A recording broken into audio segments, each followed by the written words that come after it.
Cypr oczarował nas swoją magią. To miejsce, gdzie greckie mity spotykają się ze słonecznymi plażami, gdzie zagubione malowane cerkwie przyciągają równie mocno jak klify i wąwozy.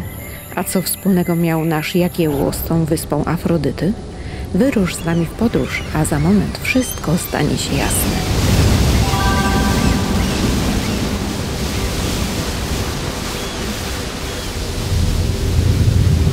Cypr to wyspa miłości. Tutaj narodziła się Afrodyta, bogini miłości. Wyszła z piany, a ja właśnie patrzę na skałę, pod którą to się wydarzyło. Legenda głosi, że każdy śmiałek, który opłynie skałę trzykrotnie, otrzyma w zamian nieśmiertelność lub prawdziwą miłość. Ale jeśli nawet się nie zanurzysz, to otrzymasz wspaniałe doznania estetyczne, bo zachód słońca potrafi w tym miejscu być magiczny.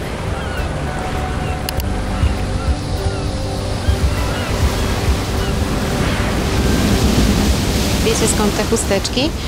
Kobiety wieszają je tutaj, kiedy pragną potomstwa, szukają wsparcia u bogini, która podobno po każdej swojej upojnej nocy wychodziła z tych wód znów jako dziewica. Dlatego też została patronką płodności. O jej pomoc, jak widać, wiele par się ubiega.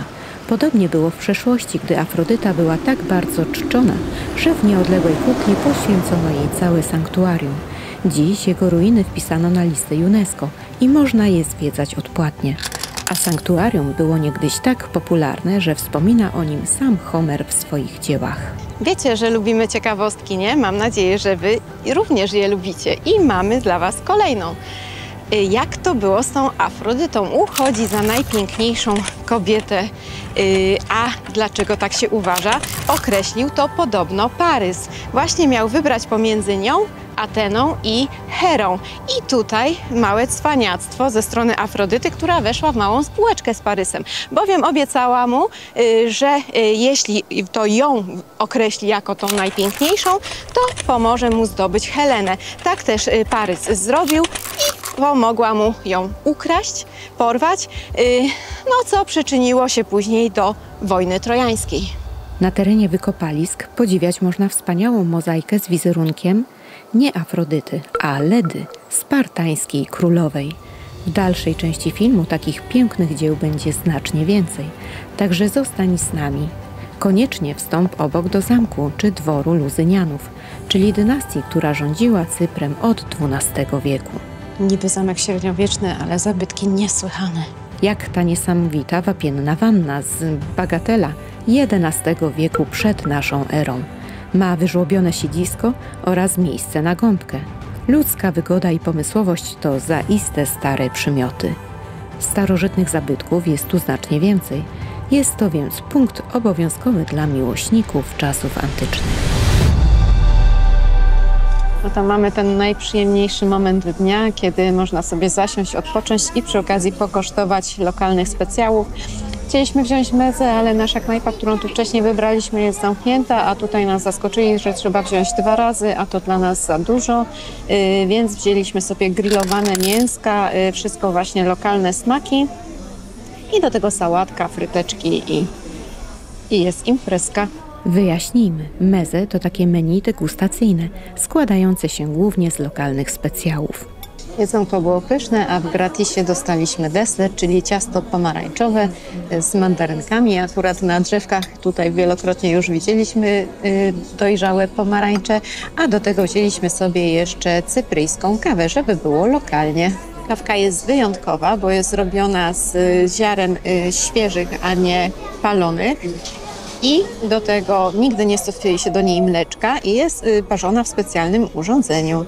I za to jest też bardzo mocna.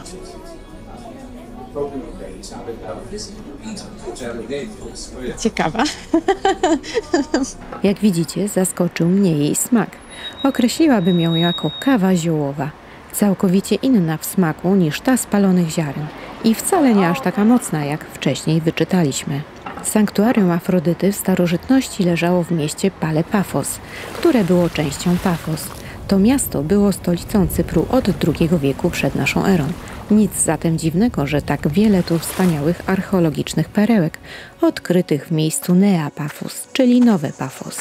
W Wstęp tutaj jest płatny, ale cena jest bardzo przystępna, bo trzeba pamiętać, że to zabytek UNESCO, którego zwiedzanie zajmie co najmniej 1,5 godziny. A tu jest nasz bohater. Jesteśmy na terenie starożytnego miasteczka w Pafos, a to willa Tezeusza, którą w XX wieku odkryli Polacy. Tutaj mamy polski akcent. Naukowcy z uniwersytetu dokonali niesamowitego archeologicznego odkrycia, bowiem odkryli całą tą willę Tezeusza, wielką posiadłość, która miała aż 100 pokoi i między innymi fenomenem jest ta zachowana mozaika, która przedstawia Tezeusza z Minotaurem. Pochodzi z II wieku, czyli z okresu rzymskiego i ma, no jak łatwo policzyć, prawie 2000 lat. To jest coś naprawdę niesamowitego, a my możemy sobie to oglądać. Ruin willi, domostw i pałaców jest tutaj znacznie więcej. Większość jest na świeżym powietrzu, a najciekawsze są schronione pod zadaszeniami, jak na przykład dom Dionizosa czy dom Aiona. Ich nazwy pochodzą od najznakomitszych mozaik odkrytych w tych zabudowaniach. Są one niemal kompletne, a każda z nich przepiękna. Nie ma to jak dotknąć sobie kamyczków, które mają 2000 lat. Chcecie też? Same kamyczki mogą być oczywiście starsze, ale te dzieła właśnie tak się datuje i to jest niesamowite. Właśnie, by podziwiać takie skarby, warto wyruszyć w świat. Miasteczko jest bardzo rozległe. Odnajdziesz tu również agorę oraz odeon, czyli mniejszy odpowiednik rzymskiego teatru. W krajobrazie wybija się też latarnia, ale nie jest ona antyczna, a z XIX wieku. Pozostawili ją tu Brytyjczycy. Stanowisko archeologiczne znajduje się na wybrzeżu, nad którym obok przebiega miła promenada z niewielkim portem.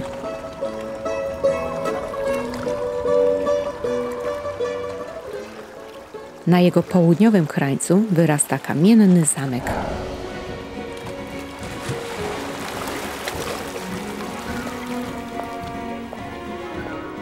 W średniowieczu Cypr był królestwem i wiąże się z tym naprawdę niecodzienna ciekawostka z polskim akcentem. Otóż posłańcy od cypryjskiego króla przybyli do Wiślicy, do króla Władysława Jagiełły i chcieli od niego pożyczyć pieniądze na walkę z muzułmanami. Mieli to przypieczętować w ten sposób, że syn króla Janusa miał się ożenić z córką naszego króla, z Jadwigą. Niestety nie doszło do tej współpracy, bowiem Polacy byli wtedy zajęci również swoją walką z Tatarami, a córka już od roku nie żyła. Kto wie, czy gdyby król nie podjął innej decyzji, Cypr nie byłby polską kolonią. Miło by było mieć działkę w tym słonecznym kraju na zimowe szarugi. Za mną średniowieczny kościółek, miejsce bardzo ciekawe i historyczne, bo tutaj w tym miejscu został biczowany święty Paweł.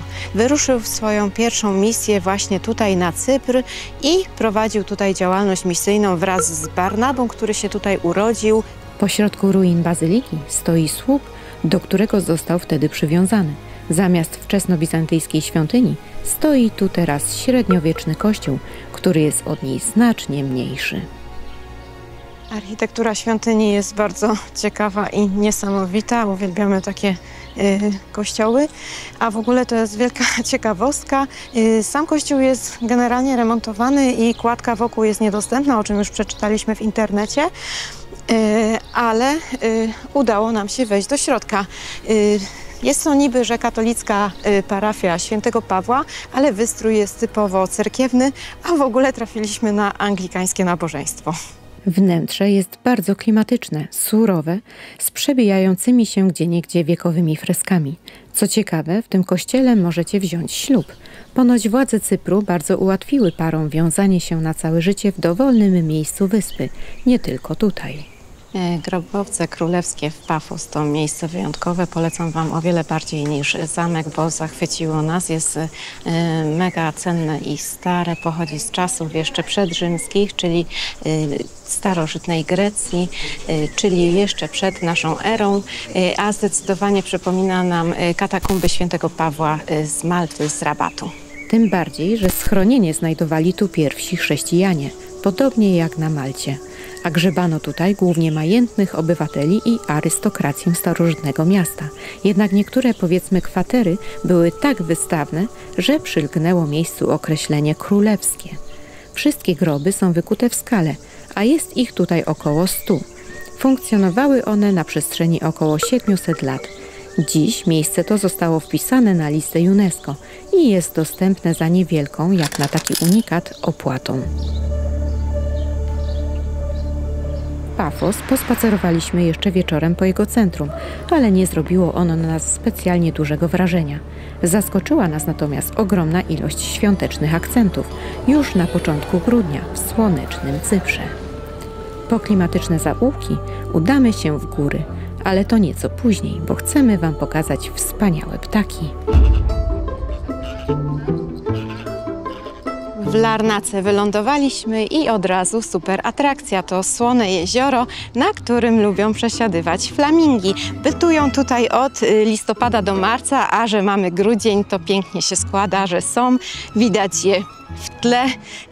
Są różowe, bo żywią się tutejszymi algami i krewetkami i stąd ich barwa. Najczęściej można je obserwować właśnie tutaj oraz na słonym jeziorze w Limassol. To dzikie zwierzęta, więc się szybko płoszą. Na szczęście są duże, mają nawet 1,5 metra wysokości, co ułatwia swobodną obserwację. A moje białe budki już nie są białe, bo brodzimy w błotku jak te flamingi. Z początku chcieliśmy tylko przejechać przez Larnakę, by jak najszybciej pospieszyć do wspaniałych widoków, ale jednak przywołała nas ta świątynia. W Larnace stoi jeden z najstarszych kościołów chrześcijańskich na całym Cyprze. Tutaj taki piękny klimat śródziemnomorski, zieleń, roślinność, a za mną, jak widzicie, ozdobiona świąteczna choinka. Jest to kościół świętego Łazarza. Patron, jak pewno wiecie, został wskrzeszony przez Jezusa. Potem przypłynął na Cypr, gdzie został biskupem. Tutaj ponownie zmarł i mieści się jego grób. My po krótkim spacerze pojechaliśmy dalej. A tu mamy coś, co musi Polaków rozwalać w grudniu. Zobaczcie te kwiatuszki. Miasteczko Ayia Napa i polski akcent. Za mną park rzeźb, gdzie około 200 rzeźb różnych artystów znajdziesz, a wśród nich również artystę polskiego, Ryszarda Litwiniuka. Rzeźby są głównie związane z mitologią. My jednak nie spacerowaliśmy pośród nich, bo przywołała nas miłość. A kuku, jak my tęsknimy w grudniu za kwieciem, tak oni chyba za śniegiem i bałwanami. Na brzegu wyrasta wspaniały twór skalny, którego nazwa to Most Miłości. Jeżeli jesteście zakochani, to musicie się wspiąć na jego grzbiet. To niezwykle piękny fragment wyspy. Morskie fale wyrzeźbiły w skałach wiele przestronnych jaskiń i pieczar, które dostępne są jedynie z łódki. Tu zaczyna się przylądek Greco.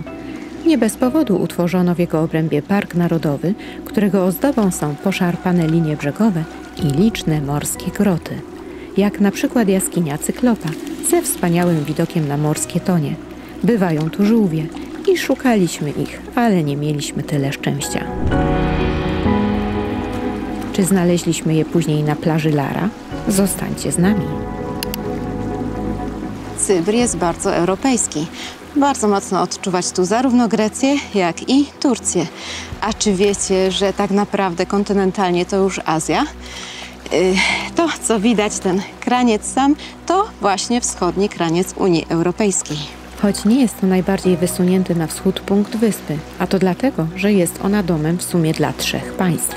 Jej greckiej części, Republiki Cypru, którą my zwiedzamy, tureckiego Cypru Północnego, który ogólnie uznawany jest za teren okupowany, oraz zamorskich terenów Wielkiej Brytanii.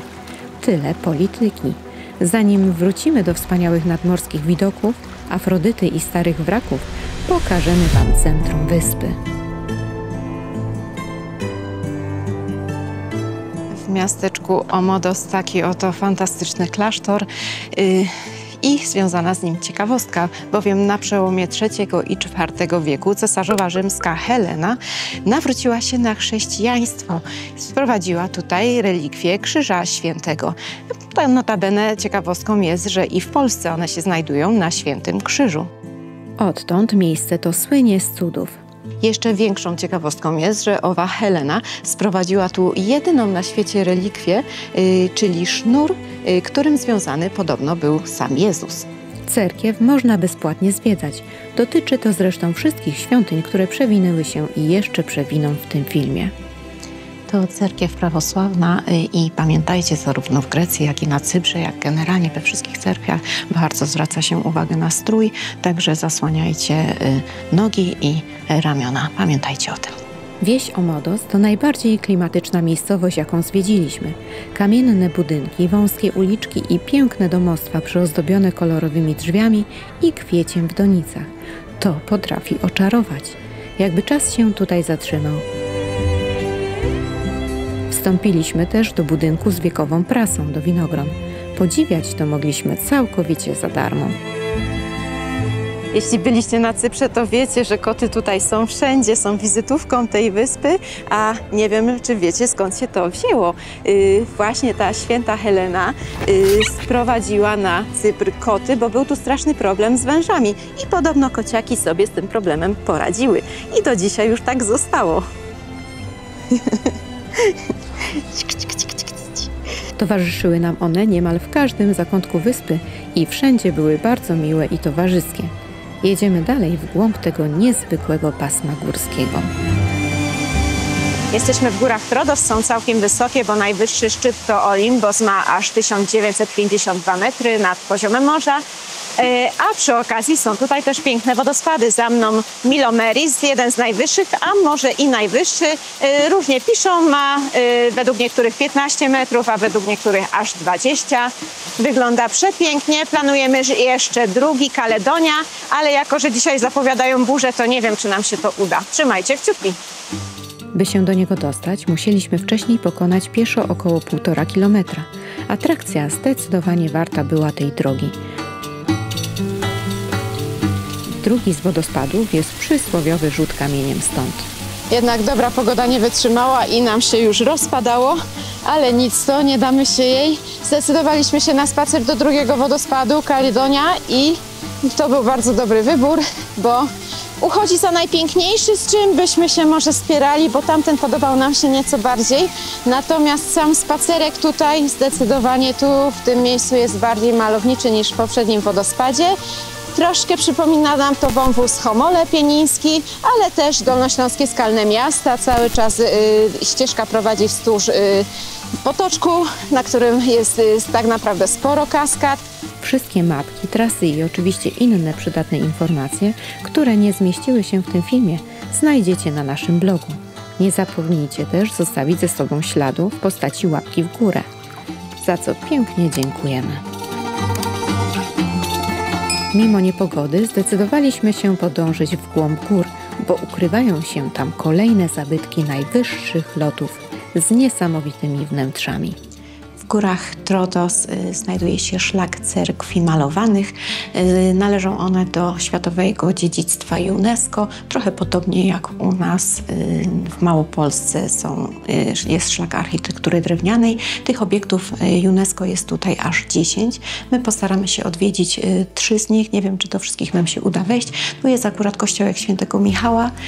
Bardzo niewielki, niepozorny, z zewnątrz surowy i skromny, a w środku, jak widzicie, robi takie kolosalne wrażenie.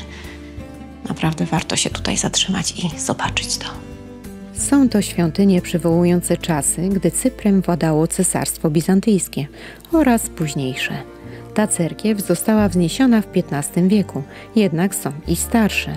Obok niej polecamy tanie muzeum z interesującymi eksponatami sakralnymi. Zachwyciły nas zacne ikony i niesamowicie klimatyczne stare drzwi. Kolejna przez nas zwiedzona cerkiew pochodzi z XII stulecia. Jako że dużo starsza, to i zachowane malowidła są bardziej szczątkowe, choć wciąż są niewiarygodnie piękne. Tu niestety rozpadało nam się na dobre. Tak na Cyprze rozszalał się wiatr Bora.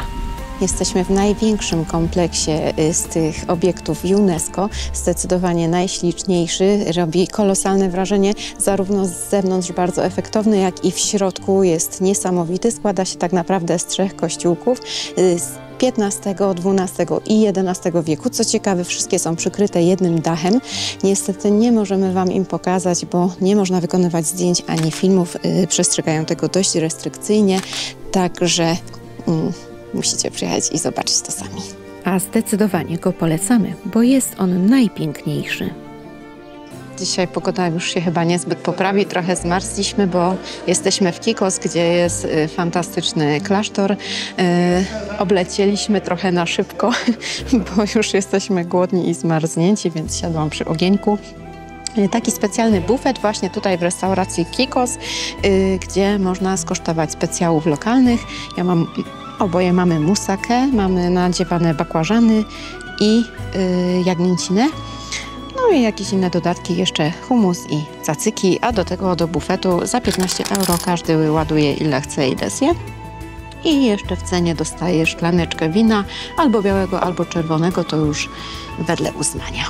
Klasztor jest fantastycznie położony na zboczu.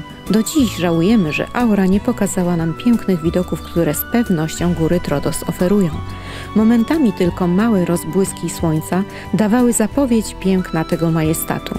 Równie śliczne są budynki klasztoru, bardzo bogato zdobione freskami. Nie bez powodu kompleks ten jest najbardziej wystawnym z cypryjskich klasztorów. Spacerowaliśmy tu po wielu ogólnie dostępnych korytarzach i musimy przyznać, że to miejsce zrobiło na nas bardzo duże wrażenie. Czuć tutaj wielowiekowy powiew prawosławnej duchowości. Ostatni nasz dzień na wyspie to trekking, w czasie którego przewodnikiem była nam grecka bogini. Na początek miejsce, w którym zażywała kąpieli. To są te słynne właśnie Afrodyty. Miała cały Cypr, a wybrała to miejsce. Trzeba przyznać, kameralnie tutaj jest, a my zaraz ruszamy na szlak. Postanowiliśmy przejść pętlę mającą około 8 km, by z okolicznych wzgórz podziwiać północne brzegi wyspy, czyli półwysep Akamas. Spod łaźni Afrodyty idziemy na górę szlakiem Afrodyty, by połączyć częściowo ze szlakiem Adonisa. A dlaczego łączymy się ze szlakiem Adonisa? Bo łączyło ich szczególne uczucie. Afrodyta była co prawda żoną Hefajstosa, ale z tego co wiadomo, on był nieokiełznany, niezbyt fajny, więc miała licznych kochanków. Właśnie najważniejszym był Adonis, ale oprócz tego miała jeszcze Aresa. I ten to Ares był bardzo zazdrosny i postanowił pozbyć się Adonisa. Wypuścił Odyńca, który kłem poszarpał krocze Adonisa. Tak młodzieniec zmarł, ale z jego krwi, która skapnęła na ziemię, wyrosły kwiatki o nazwie Adonisy. Czy to są te kwiatuszki? Nie wydaje nam się, ale innych nie znaleźliśmy. Botanicy, ujawnijcie się w komentarzach. Szlak jest bardzo ładny, miejscami kamienisty. W czasie naszej wspinaczki było bardzo dużo rozmoczonej gliny. Tak nas Bora załatwił 2 dni później, tak to wygląda. Jeszcze mamy iść do wąwozu, tam to już w ogóle chyba spłyniemy. Już niedaleko do rozwidlenia ścieżek Afrodyty i Adonisa pod rozległym drzewem. Tu jest ten 500-letni dąb, tu się zapewne całowali i jeden szedł w jedną stronę, drugi w drugą. Są tu również ruiny o nazwie tłumaczonej na Wieża Królowej. Są to najpewniej zabudowania średniowiecznego klasztoru. Ze szlaku warto na chwilę zboczyć, by wspiąć się na najwyższe wzgórze. Choć ma zaledwie 370 metrów nad poziomem morza, to oferuje wspaniałe widoki na półwysep, który ściele się u naszych stóp. Bądźcie tu szczególnie ostrożni, bo urwisko jest niemal pionową ścianą. Stąd krętym i stromym szlakiem zeszliśmy nad brzeg morza, by już szeroką ścieżką wrócić na parking, który nawiasem mówiąc był darmowy jak wszystkie miejsca postojowe na Cyprze, z których korzystaliśmy. A niemal zawsze są one zorganizowane przy atrakcjach. Wielki plus dla Cypryjczyków.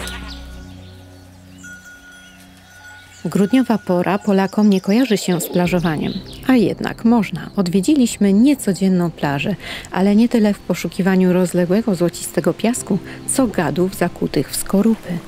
Lara Beach słynie z żółwi, że składają tutaj swoje jaja, ale nie w tej porze roku. Nie widać ich na plaży, być może są pod wodą, natomiast cała plaża jest praktycznie tylko dla nas. To najbardziej odizolowana plaża niemal bez żadnej infrastruktury. Pewno dlatego gady wykorzystują to miejsce do wydania na świat swojego potomstwa. Być może jest to klatka, która właśnie wskazuje, że są tutaj pochowane jaja żółwi. Na tym szlaku tutaj widać patyczki, niektóre są poopisywane kamieniami. Nie wiemy jeszcze dokładnie, co to znaczy, ale postaramy się dowiedzieć. Z tego, co udało nam się wyczytać w internecie, to opisane kamienie faktycznie są oznaczeniami żółwich gniazd. Dowiedzieliśmy się też, że żółwie wykluwają się z jaj z reguły do końca października, więc podczas naszej wizyty gniazda były już puste. Gatunki, które składają tu jaja, to żółw zielony i karetta. Ich carapax, czyli potocznie skorupa, może mierzyć nawet do 140 cm. Toż to olbrzymy. Cudowne byłoby spotkanie z nimi. Cóż, niestety tym razem się nie udało. Nie ma tu innych turystów, ale dojazd tutaj jest bardzo uciążliwy. Nawierzchnia co chwilę się zmienia, ale było warto, jest przyjemnie, cicho i kameralnie. Przy okazji, ruch na wyspie jest niestety lewostronny, o czym trzeba pamiętać wypożyczając samochód. Drogi z reguły są dobrze utrzymane, choć w górach Trodo z miejscami nie było tak dobrze i często były głazy na drogach, co było bardzo niebezpieczne. Cypryjczycy powinni nauczyć się od Majorkańczyków, jak ciągnąć bezpieczne drogi w górach z ich widokową drogą MA10. Przy okazji polecamy nasz film. Do wąwozu Awakaz dojazd również jest bardzo uciążliwy, podobnie jak do Lary, zresztą to jest bliziutko. A Awakaz znaczy tyle, co jajo. Po prostu wśród tych pięknych, jaśniutkich skał ptaki zakładają swoje gniazda. Zdecydowanie polecamy Wam tu przyjechać. To jedno z piękniejszych miejsc na wyspie. Po dnie płynie potok, więc krótko po opadach wąwóz może wypełnić się wodą do takiego poziomu, że przejście będzie niemożliwe. My 2 dni po deszczach przeszliśmy suchą stopą, choć momentami trzeba było kombinować, by wybrać odpowiednie kamienie. Zresztą bardzo śliskie, więc uważajcie. Widzicie to nade mną? Myślę, że to jest strop dawnej jaskini, tylko że częściowo się zawaliła, bo widać nacieki. Wyglądało jak skamieniałe korzenie, ale nie chciałam dotykać, by ich nie zniszczyć. Zachód słońca wołał nas nad wodę, więc niestety nie zdążyliśmy przejść całego wąwozu, a w planach mieliśmy około 7-kilometrową pętlę. Doszliśmy do jego połowy, ale i tak zdążył nas oczarować. Był to najbardziej fascynujący trekking na wyspie, ale chylące się słońce najśliczniej prezentuje się nad wodą, więc szybko pojechaliśmy do pobliskiej atrakcji. Pewnie ledwo mnie widać, ale nie, ja tu jestem gwiazdą. Za mną wrak statku Edro 3 zatonął. Właściwie za 2 dni mamy dokładnie 13. rocznicę, jak zatonął. Zatonął 7 grudnia 2011 roku. Przewoził płyty kartonowo-gipsowe. Chciano odholować ten wrak, ale sprawiało to kłopot i po prostu tak został. Teraz stanowi atrakcję turystyczną. Licznie odwiedzaną, bo wspaniale prezentuje się na tle zachodzącego słońca. Chcieliśmy Wam to miejsce pokazać ładnie z góry, ale niestety ziemek przestał współpracować, zepsuł się i no co prawda da się go uruchomić, ale gimbal nie pracuje i nie chcemy ryzykować. Ale z pomocą przyszli nam Gocha i Kamil z kanału Robimy Podróże i udostępnili nam ujęcia z lotu ptaka, za co serdecznie dziękujemy.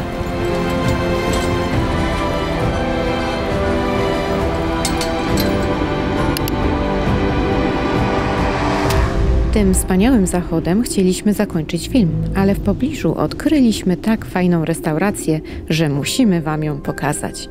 Podróżowanie w grudniu na Cypr ma swoje konsekwencje. O 16 z hakiem robi się już ciemno, za to można później delektować się jedzeniem. Na co dzień czasami nam szkoda w podróży, bo wolimy zwiedzać, a teraz możemy bezkarnie posiedzieć i zobaczcie te okoliczności. W ogóle tutaj jest przecudownie. To jest bardzo blisko od wraku, a zamówiliśmy sobie musakę. To formą może ciut przypomina lasagne, ale generalnie dla nas to trochę jak taki polski bigos, bowiem w każdym domu cypryjskim robi się musakę i każdy ma też swój przepis, robi go trochę po swojemu. Zaserwowana była bardzo pyszna, ale co tu może nie smakować w tak romantycznej atmosferze na wspaniałej wyspie miłości. Cieplutko Was pozdrawiamy.